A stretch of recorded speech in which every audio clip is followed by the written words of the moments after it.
Lil Durk has finally opened up from behind bars, revealing the dark truth about what he's been going through since his incarceration, saying he suffered more than ever, constantly fighting for his life. And even after being transferred to a new facility, nothing seems to change. The streets may have made him a legend, but behind those prison walls, it's a whole different war. One where fame, money, and reputation don't mean a thing, when every day feels like a fight to survive. When Lil Durk sat down for that brief, shaky jailhouse interview, his eyes told a story his words could barely express. He spoke slowly, clearly exhausted, his voice carrying the weight of someone who's seen more violence than peace, more betrayal than love. They think, 'cause I'm Durk, I'm safe, he said. But in here, ain't no safety. You just another target. That line alone painted a picture darker than any rap lyric he's ever written. The interviewer tried to ask about his mental state, about whether he feels protected since his transfer to another facility. Durk just sighed and shook his head. Ain't no protection. I've been transferred, but it's the same story, different walls. Same hate, same eyes watching me every time I move. Please do not forget to like this video, share and subscribe to this channel if you want more updates like this. Thank you. Now, let's get back into the video. Sources close to the situation say Lil Durk was moved after a series of violent altercations with other inmates who allegedly recognized him and saw him as either a threat or a prize. Some wanted clout, others wanted revenge for things tied to the street politics he came from, and some just didn't like seeing a superstar survive comfortably while they suffered. Prison isn't just punishment, it's pressure.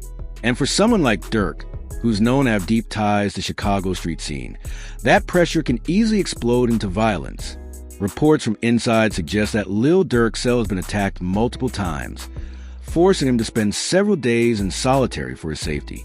But even in isolation, he reportedly said he doesn't feel peace. You start hearing your own demons when it's quiet, he admitted. It's not just the fights out there, it's the ones going on in your head. That haunting quote has now gone viral among fans who've been praying for his release. They remember the smiling Durk who performed with Drake, who built OTF from the ground up, who showed the world that the Chicago drill sound could go global. But inside, he's living the opposite of that life. No lights, no cameras, no crew, just the constant threat of someone testing him. Those who know Durk personally say the toughest part isn't the physical fights, it's the feeling of being forgotten. He said he feels abandoned, one insider revealed.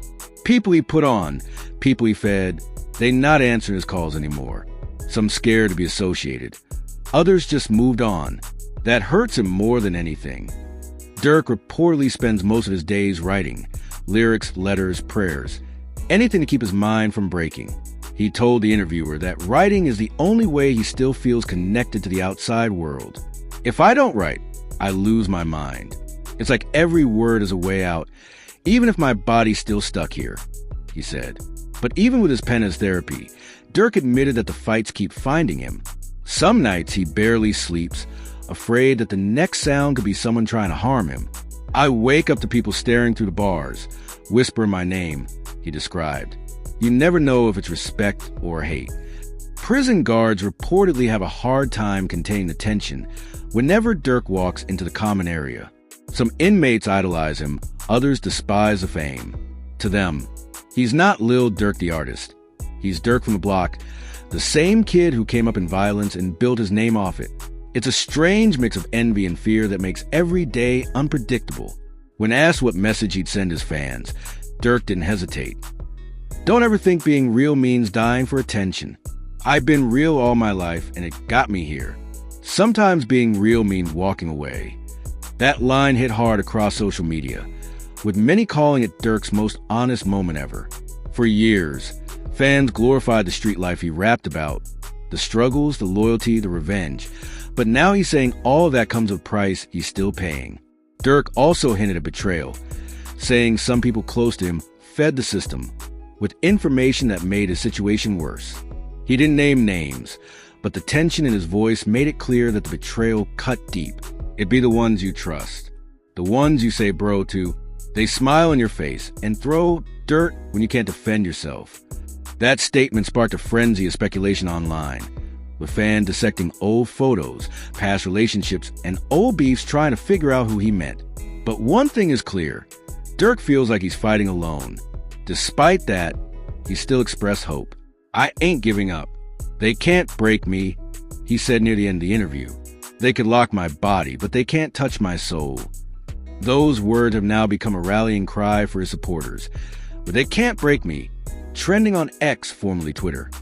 Outside of jail, Durk's legal team is reportedly preparing another motion to get him transferred again, possibly to a safer location.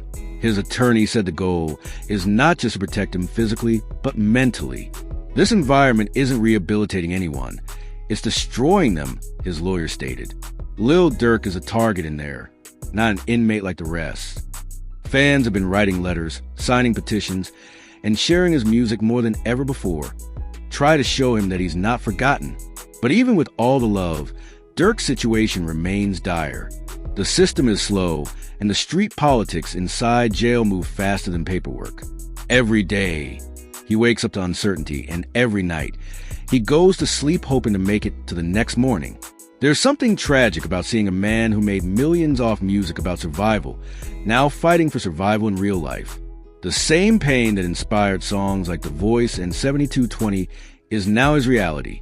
"I used to rap about pain," he said quietly. "Now I'm living for real. Every bar I ever spit feel like a prophecy." It's moments like that which remind people how fragile fame really is. No matter how far you come, how many plaques you earn, or how many fans you have, one mistake, one setup, or one wrong move can flip it all. In Durk's case, it's a full circle tragedy. The boy who once escaped the trenches has now found himself back in the same cycle of violence. Only this time it's surrounded by concrete walls and guards. There's no entourage, no bodyguards, no stage lights. Just reality. Despite all of it, Durk promised that if he ever makes it out, he'll use his voice differently. "If I walk out them gates, I'm speaking for every youngin' who think jail make you real," he vowed. "It don't. It just make you older, colder, and sometimes gone." Those are chilling words coming from someone who once embodied the image of a street-certified success. Now, from behind bars, he's stripped of that armor, forced to face himself.